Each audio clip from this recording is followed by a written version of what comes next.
Hey everyone, Mark here. Today I'm starting a journey towards learning how to fly airliners and business jets in Microsoft Flight Sim. I've delayed for a long time doing a series on airliners in Flight Sim, mostly because there weren't any really good aircraft available. But with the recent releases of the Phoenix A320 and the PMDG 737, on top of the fly-by-wire A320, which has been out for a while now, I think it's time to explore this side of Flight Sim. A lot of the tutorials that I've been watching to learn how to fly an airliner, because I'm learning this myself right now too, is going into a lot of detail right from the start. And I found it a little bit overwhelming as a beginner with these planes because there's just so much going on. So my series is going to focus on trying to give you the 20% that you need to know to do about 80% of the tasks that you need to do for flying an airliner. Now that being said, covering how to fly an airliner isn't something that can be done in a single video. I'm gonna have to break it out into a series of videos to get you from startup all the way to shutdown. Today's video is going to be focused on choosing an airliner that you want to learn, installing and configuring it for use in Flight Sim, as well as a few general in-game things that you need to know about, such as choosing the right airport and the right parking spot. Now, before trying to learn how to fly an airliner, I really recommend that you have a thorough understanding of how to fly around in Flight Sim with a general aviation airplane, and that you've got a decent amount of knowledge from an instrument flying perspective as well. If you need to brush up on any of those skills, I have two checklists on my channel that could be useful. The first one is all of the basics of flying in Flight Sim, and the second one covers all of the different instrument systems that you should know about. Lastly, I'm learning this stuff myself as I'm going and making these videos, so there's likely going to be some things I'm going to get wrong, so feel free to point those out in the comments. With all of that covered, let's start looking at the airliners that are available to us. There are a few airliners that come in the standard and deluxe version of the game, but these are definitely not what you want to use. The flight models for these planes are not up to spec, and there's a bunch of functionality in the cockpit that hasn't been modeled in them either, making them kind of useless for what we're looking to do. Luckily though, in the past few months, there have been a few releases for PC that have completely changed the landscape for airliners in Flight Sim. The way that I recommend that you choose what airliner you're going to use is going to be based on your budget and what controllers you have on hand. If you're on a tight budget and all you've got is a flight stick of some kind, you really can't go wrong with Fly-by-Wire's A320neo. That's the plane I'm going to be using at least to get started in these videos, and potentially as time goes on, I'll probably upgrade to the Phoenix Simulations A320, which costs $60 US. The flight modeling in the Phoenix is just a little bit ahead of the fly-by-wire, and there are more things simulated in the cockpit, but for a beginner, I really don't feel like you're going to get the benefit from that $60 straight off the bat. I also really recommend the A320 if you've got either the Thrustmaster Officer or Captain's Pack. Because they're replicas of the real airplane, you get all of the same surface controls that you would on the real plane, and it's just going to make your whole experience a little bit more immersive. It's the best out-of-the-box experience you can get for starting out, even though I've heard from some real pilots that it doesn't have that authentic feel of the A320. The other two options that you could consider looking at are the PMDG 737 that comes in at $70 US, or if you'd rather have something a little bit smaller, there's Aerosoft CRJ, which is only $45. The PMDG is better all around than the CRJ, but unless you've got a yoke like the Turtle Beach or the Thrustmaster or the Honeycomb, I'd probably stick with the A320 since it's the only one with a side stick, but you can obviously use those planes with a side stick too if you want. The other thing to keep in mind is that every airliner is going to be different, much more so than, say, comparing one general aviation plane to another. And these tutorials, since they're going to be built on the A320, there won't necessarily be a one-for-one fit if you're flying another airplane type. Now, I'm sad to say that if you're playing on Xbox, things are a little bit murkier. The fly-by-wire A320 used to be available on the marketplace, but because of open source licensing changes that were made, it had to be taken down. I did see that the PMDG 737 is supposed to come to Xbox at some point in the future, but as of the time I'm recording this in mid-June, that hasn't happened yet, and there's no indication as to when that's going to be either. I&I Builds will be releasing their A310 that they're developing for the 40th anniversary update for Microsoft Flight Sim that's going to release, I think, in November, but until then, you're stuck with the default planes, unfortunately. Alright, now that I've got the airplane selected, the next step is to install and configure it for use in Flight Sim. Each plane is different, but the fly-by-wire A320 comes with its own installer that you download from their website. And once you've installed it on your computer, you're going to have an option for the fly-by-wire installer in your start menu. There are 3 different versions of the airplane that you can get from here: the stable, development, and experimental versions. On their website, the fly-by-wire team do recommend using the development version because it's the version that's going to have the most bug fixes in it and a fairly good stability because it's about to be released into the stable branch in the near or foreseeable future.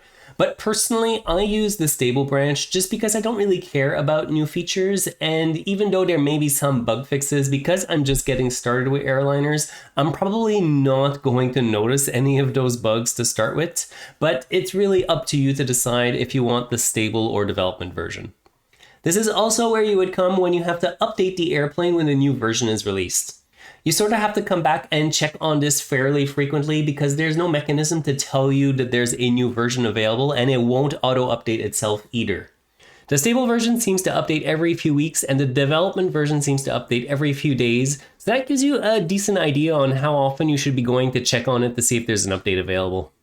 Finally, before you boot up the sim, you might want to consider getting yourself a livery for the airplane other than the default ones that come in the sim. The best place to do that is to go onto flightsim.to and to go under the Discover Fly-by-Wire section, and you're going to find there's going to be liveries for pretty much every airline that carries or flies the A320, and probably some that don't. And there are a few unique ones on here as well if you just want something a little bit different. The only thing to be aware of with liveries is that they can cause crashes to desktop if they aren't good quality, so you want to make sure to pick one that has high ratings as well as lots of downloads. That will reduce the chances of it causing issues, but make sure to come back after every sim update to see if the livery's been updated as well. Once you've decided on which livery you want to install, you download it, extract it from the zip that it comes in, and then take the folder that's going to be in the zip file and just put it in your community folder. And once you boot up Flight Sim, it should just appear automatically under the livery section. All right, just before we get going, I do want to remind you, if you haven't yet, to hit the like button. And if you'd like to get more similar content, please make sure to subscribe as well. I release a new video every 2 weeks that's focused on Microsoft Flight Simulator, either general aviation flying, or even now we're looking at airliners as well. Once the sim booted up, I went into the world map, and from there I can see the Fly-by-Wire Simulations A320neo. Make sure you pick this one and not the stock A320. You can see my livery is also here, but if I want to change liveries, all I've got to do is go into the liveries option right here, and I can set it back to the default livery if I want to. Now, most of the general aviation airplanes can take off from almost any runway that you're going to find in Flight Sim, but it's a slightly different ballgame when it comes to airliners.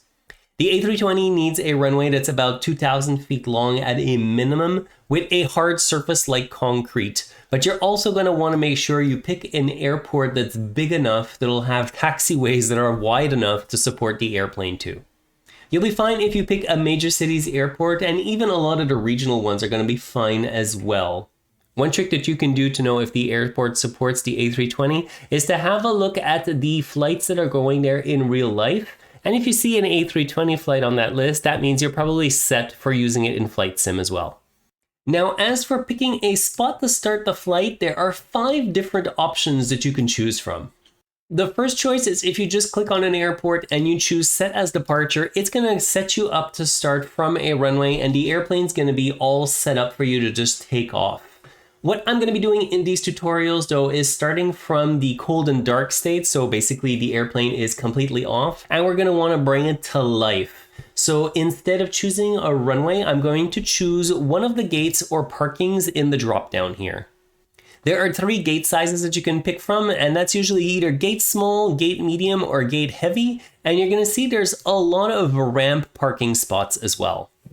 The A320 has a wingspan of about 36 meters, and that's about the limit to use a small gate. You'll for sure have plenty of space if you pick a medium gate or even a heavy gate, which is going to be meant normally for 787s or 747s or things like that. If you've chosen a large airport like I have right now, you're going to have a ton of options for where you can start your flight. The first option is to just pick the gate that's going to be closest to the runway that you're planning on using for takeoff. For example, if say I was planning my takeoffs from 25 right here, I would probably just use the terminal parking right here, and from there it'll be a fairly short taxi to get to the takeoff runway. If you want to be even more realistic, what you can do is you can look up what terminals are used by which airlines in the real world and set yourself up to use that one.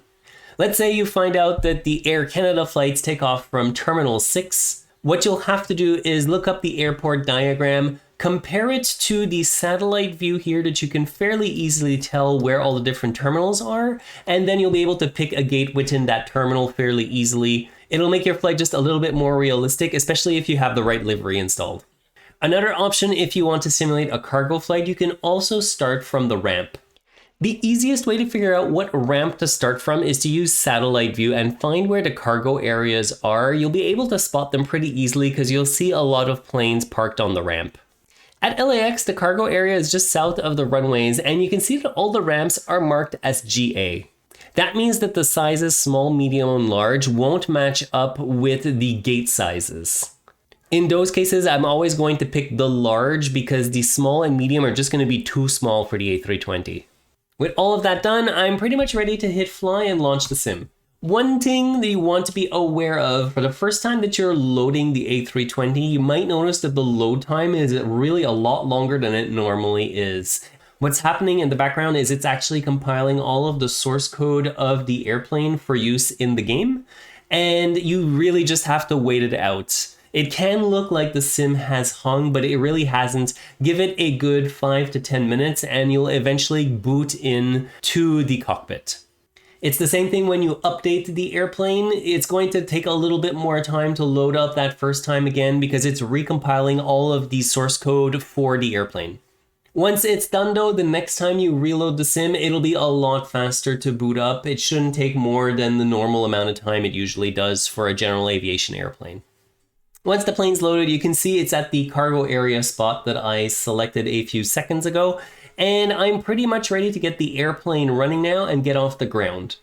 That's going to be for another video since I've already covered a lot of content in this one on how to just get set up with everything. So I'll see you probably in about 4 weeks for the next airliner video, and there will be a general aviation video coming out in 2 weeks as well.